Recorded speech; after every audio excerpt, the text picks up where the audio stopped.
Dans cette vidéo, je vais vous présenter le programme pilote d'immigration dans les communautés rurales et du Nord. Donc, c'est une vidéo qui sera très intéressante et c'est un programme que beaucoup de personnes négligent et qu'il n'y a pas beaucoup de personnes qui se fient à ce programme, qui optent pour ce programme d'immigration. Pourtant, elle est très intéressante. Pourquoi? Vous avez des programmes très reconnus comme Entrée Express, vous avez les rondes d'invitation, vous avez et tout ce qui va avec, des programmes très reconnus. Et ce sont dans ces programmes-là que beaucoup de personnes vont se caser pour faire leur demande de résidence permanente. Donc il y a tellement de personnes dans ces programmes que les chances pour obtenir une invitation, il y a des chances bien évidemment, mais ça reste quand même assez serré. Et donc vous avez un programme d'immigration dans les communautés rurales et du Nord et je pense que c'est une très bonne possibilité pour vous d'aller dans ces communautés-là, rurales et du Nord, on peut dire des petites banlieues du Canada, qui ont besoin des main-d'œuvre. Donc, je vais vous présenter ce programme, je vais vous donner les conditions à respecter pour participer à ce programme, comment trouver un emploi, comment présenter sa demande, donc tout le complet en fait. Voilà. Donc, restez jusqu'à la fin de cette vidéo et n'oubliez pas de vous abonner et de laisser un like pour soutenir la chaîne, c'est très important les amis. Donc, premièrement, on va voir de quoi il s'agit au sujet du programme pilote dans les communautés rurales et du Nord. Dans le programme pilote d'immigration dans les communautés rurales et du Nord est un programme axé sur la communauté. Il vise à faire bénéficier les petites communautés des avantages de l'immigration économique par la création d'une voie d'accès à la résidence permanente pour les travailleurs étrangers qualifiés qui souhaitent vivre et travailler dans une des communautés participantes. Donc, nous allons voir ensemble ces communautés participantes. C'est à peu près une dizaine de communautés. Donc, vous aurez plus de chances. Vous pouvez demander la résidence permanente dans toutes ces communautés. Vous pouvez faire une demande dans toutes ces communautés pour maximiser vos chances et non dans une seule comme dans d'autres programmes. Donc, au sujet du processus. Donc, ici, en fait, ça se fait en 4 étapes. Première des choses, vous devez vérifier que vous répondez à la fois aux critères d'admissibilité IRCC, c'est-à-dire les critères de base. On va parler là-dessus, mais que vous respectez surtout les exigences propres à la communauté. Donc, et on va aller dessus dans quelques instants. Ensuite, la deuxième étape, c'est de trouver un emploi admissible chez un employeur de l'une des communautés participantes. C'est pour ça que vous avez un large éventail et une plus grande possibilité d'être accepté via ce programme parce que vous pourrez aller, pardon, dans dans toutes les communautés participantes, faire des demandes d'emploi par-ci par-là et ça augmente vos chances. Donc, une fois que vous avez trouvé un emploi, vous devez soumettre votre demande de recommandation et ensuite vous devez obtenir si vous obtenez la recommandation, vous présentez donc votre demande de résidence permanente. Voilà, les 4 étapes à faire. Donc, rien de plus. Donc, comme je vous disais, voici les communautés participantes. Vous avez le North Bay en Ontario, Sudbury, Thunders Bay, Timmins, Sault Ste. Marie, Brandon. Tout ça, c'est dans l'Ontario. Après, vous avez dans le Manitoba, Brandon. Vous avez Winland dans le Manitoba, Moose Jaw, Clearsholm, Vernon et West Kootenay. Voilà, donc voici à peu près, on a 1, 2, 3, 4, 5, 6, 7, 8, 9, 10, 11 communautés voilà, qui participent. Et donc, c'est dans ces communautés, dans chaque communauté, vous pourrez aller pour voir comment effectuer la demande. On va le faire tout à l'heure de toutes les façons. Ce qu'il faut savoir, ce qu'il faut s'attendre d'une communauté. Le programme pilote est un programme axé sur la communauté, ce qui signifie que les communautés, ils sont souverains. Ils évalueront les candidats potentiels qui répondent le mieux aux besoins économiques de leur communauté. Ils évalueront les candidats potentiels qui ont une offre d'emploi authentique qui répond aux exigences de la communauté et ils évalueront les candidats potentiels qui ont l'intention de demeurer dans la communauté. Recommanderont à l'IRCC des candidats qui souhaitent obtenir leur résidence permanente et les communautés feront le lien entre les nouveaux arrivants et les services d'établissement ainsi que les possibilités de mentorat offertes par des personnes établies dans la communauté.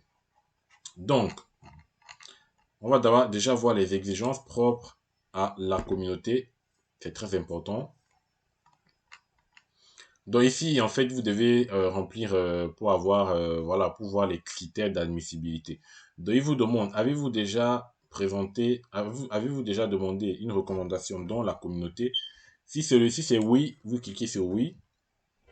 Dans une des communautés, dans tous les cas, si dans une de ces communautés, vous avez eu déjà à demander une recommandation, vous cliquez là. Donc ça peut arriver, hein, il y a certaines personnes qui ont eu à demander peut-être et qu'on a refusé la recommandation. Donc si vous souhaitez recommencer ou demander une nouvelle recommandation, voilà, vous cliquez sur oui et vous donnez la date à laquelle vous avez demandé la recommandation. Donc nous on va faire non. Et vous dites ici, vous n'avez pas encore présenté une demande de recommandation à une communauté. Donc pour être admissible au programme, premièrement, il faut avoir une expérience de travail admissible ou avoir un diplôme d'un établissement d'enseignement postsecondaire subventionné par l'État. Deuxième condition, vous devez respecter ou dépasser les exigences linguistiques. Vous devez respecter ou dépasser les exigences relatives aux études. Vous devez prouver que vous avez assez d'argent, avoir l'intention de vivre dans la communauté, satisfaire aux exigences propres à la communauté et définir le statut de... Voilà. En gros, voilà ce qu'il faut pour être admissible. En ce qui concerne maintenant l'expérience de travail, il demande minimum 1 an d'expérience, c'est-à-dire au moins 1560 heures au cours des 3 dernières années. Et pour comptabiliser les heures de travail, vous devez accumuler, c'est-à-dire cumuler, que ce soit en temps partiel, que ce soit en stage ou autre, les heures effectuées voilà, dans les professions à temps partiel, en stage et tout. Et vous ne devez pas compter les heures pour lesquelles vous n'avez pas été rémunéré. Voilà, donc vous avez tous les détails. De toutes les façons, il y a les liens dans la description. Votre expérience de travail doit appartenir à la catégorie de formation, études, expérience et responsabilité, c'est-à-dire FER, de la classification nationale des professionnels des professions correspondant à l'offre d'emploi. Pour une profession d'emploi de FER 0 ou 1, votre expérience de travail doit appartenir aux catégories FER 0, 1, 2 ou 3. Voilà. Donc ça, c'est quelques petits détails. Qu'est-ce qu'il y a d'autre à dire? Pour les étudiants étrangers, vous êtes exempté du critère d'expérience de travail ci-dessus. Voilà. Ci-dessus, si vous êtes un étudiant étranger qui a terminé ses études, et si vous avez obtenu un titre de compétence, voilà, de 2 ans et tout. En ce qui concerne les exigences linguistiques, donc, les exigences linguistiques minimales pour chaque catégorie FEE sont les suivantes. Pour les FEE 0 et 1, vous devez avoir un niveau 6 minimum, 2 à 3 niveau 5 et 4 à 5 niveau 4. Les exigences relatives aux études. Donc, vous devez détenir l'un des éléments suivants.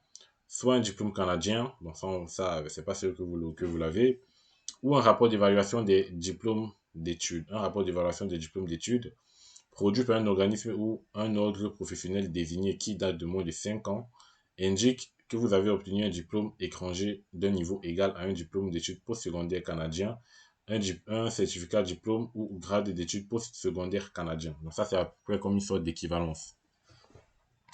Les fonds pour l'établissement, vous devez prouver que vous détenez les fonds nécessaires pour vous établir. On va apprendre, apprenez-en plus au sujet des fonds pour l'établissement. On va cliquer dessus et on va voir combien est-ce que ça peut coûter de participer à ce programme. Donc, avez-vous déjà une recommandation dans la communauté? Donc, nous, on va mettre non. Vous n'avez pas encore demandé de recommandation. La somme d'argent dont vous avez besoin pour subvenir aux besoins de votre famille dépend de la taille de cette dernière. Ces montants sont fondés sur 12,5% des seuils. Donc, allez. Membres de famille, fonds requis en dollars canadiens. Un membre, c'est 2300.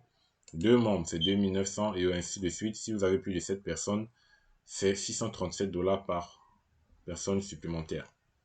Donc voici à peu près les fonds dont vous aurez besoin si vous n'avez pas encore demandé la recommandation. Si on met oui, par exemple, on a demandé la recommandation après le 22 septembre. Donc là, vous avez également les fonds. C'est presque pareil. Voilà. Donc ça, c'est en ce qui concerne les fonds. On va retourner à la page où nous étions. Voilà, donc nous avons vu les conditions d'admissibilité voilà, en gros. Vous aurez le lien dans la description pour, si vous voulez le lire en détail, je vous mettrai le lien dans la description. Donc maintenant, comment trouver un emploi? Trouver un emploi admissible. C'est ça la véritable question qu'il faut se poser et c'est que c'est pas facile. Et la même question, est-ce que vous avez déjà une recommandation? On va cliquer sur non. Vous devez avoir une offre d'emploi authentique pour devenir candidat et travailler au sein de l'une des communautés participantes. En plus des exigences annoncées sur cette page, chaque communauté aura établi ses propres exigences et son processus de recherche d'emploi. Donc, dans chaque communauté, dans chaque ville, vous avez des procédures distinctes. Voilà, et que vous devez respecter. Pour trouver un emploi, vous devez suivre les directives indiquées sur son site web. C'est le site web de la communauté. Les exigences relatives à l'offre d'emploi. L'emploi doit être dans la communauté, c'est-à-dire dans l'une des communautés participantes. L'employeur doit continuer à exploiter son entreprise dans la communauté. L'emploi doit être à temps plein. Voilà, ce sont des informations importantes à savoir. L'emploi doit être non saisonnier. L'emploi est permanent. La rémunération doit être égale ou supérieure au salaire minimum affiché sur le guichet emploi. On va consulter cela. Le salaire minimum affiché sur guichet emploi. Donc, je vais ouvrir sur un nouvel onglet, c'est mieux.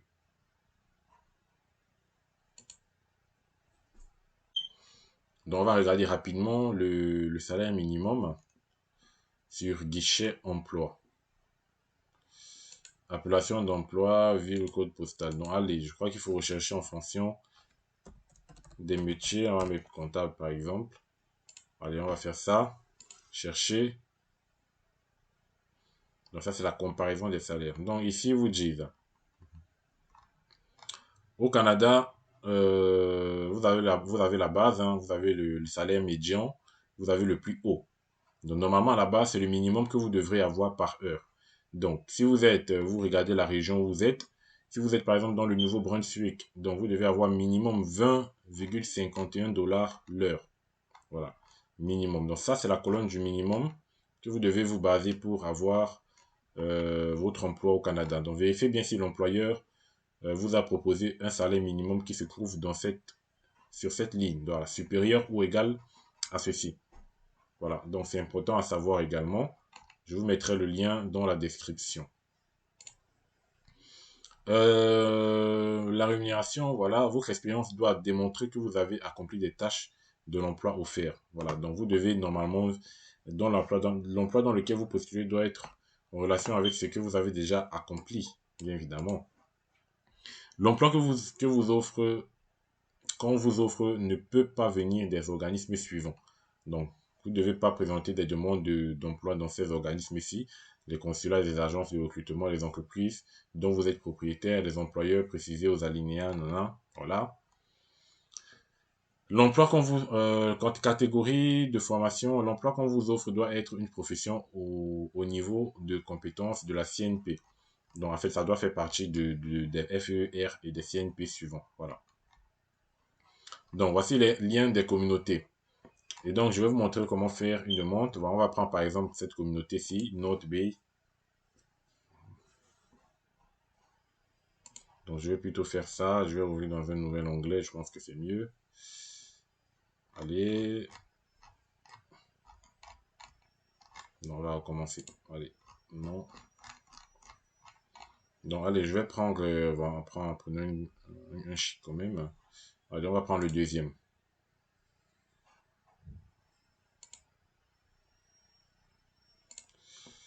Non, je voulais ouvrir dans une nouvelle fenêtre. Donc, c'est mieux de j'ouvre dans une nouvelle fenêtre, sinon c'est un peu compliqué. Voilà, donc je vais cliquer là et ouvrir dans un nouvel onglet. Donc là, c'est mieux. Donc, vous vous rendez dans le site internet de la communauté que vous souhaitez postuler. Vous avez beaucoup de sections, accueillir et tout. Et donc, on va regarder la rubrique établissement et expansion. Secteur clé. Donc, dans établissement et expansion, on a planification, développement d'entreprise, indication et programme. Vous avez recrutement, réseau et association. Incident minimum. Donc, on va prendre par exemple recrutement. Ici, si on regarde la profil de la communauté, nouveaux arrivants, déménager à Sudbury, compétent. Allez, quelqu'un fait déménager à Sudbury.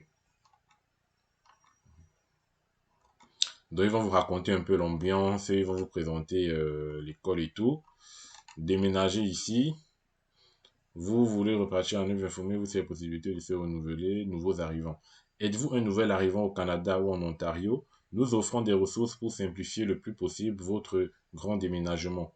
Il est important d'étendre les témoignages des personnes qui ont choisi de venir habiter et travailler dans le Grand Sunbury.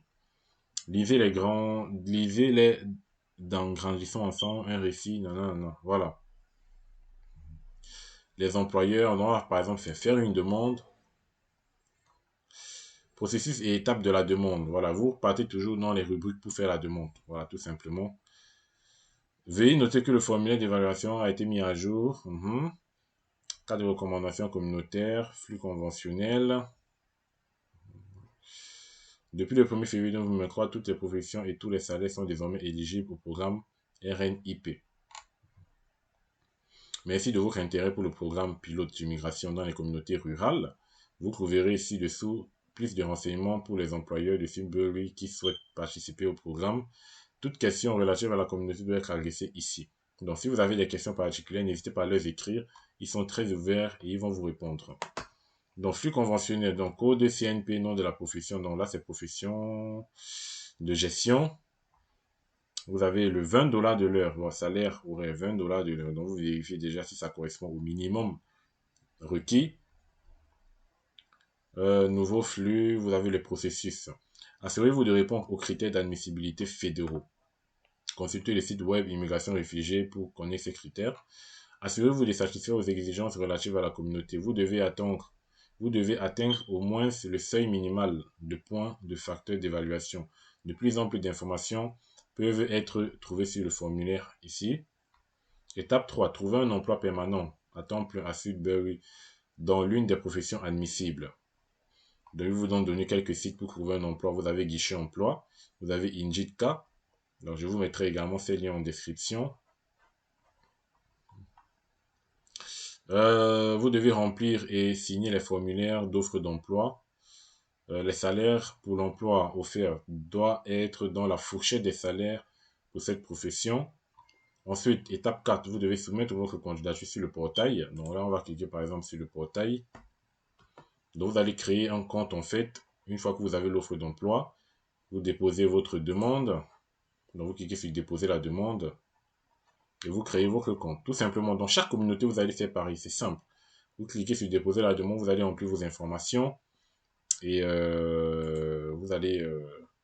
y aura l'examen de la demande et ensuite il y aura l'examen des demandes par le comité de sélection, satisfaire aux exigences, examen du dossier, déménager à Sudbury, ça c'est la 10e et dernière étape.